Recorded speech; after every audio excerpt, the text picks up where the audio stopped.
So, eto guys, papakilala ko lang sa inyo si Pasinaya, Pagsikat, at saka si Pagsibol. Si Pasinaya po, meron po siyang 30 square meters lot area. TCP niya po nasa 750. Okay, and meron po siyang monthly amortization na 4,679, 30 years to pay. And si Pagsikat naman po, meron po siyang 36 square meters lot area. Ang floor area naman po niya ay 44 square meters. TCP niya po ay nasa 1.2 million. Monthly amortization nasa 7,300 for 30 years.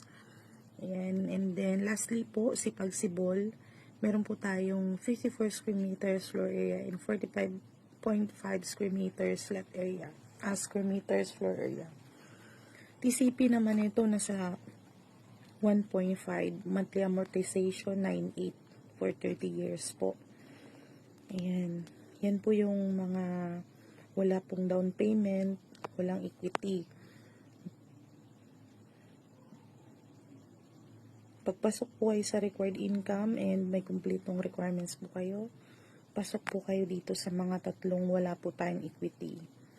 Bakit po walang equity?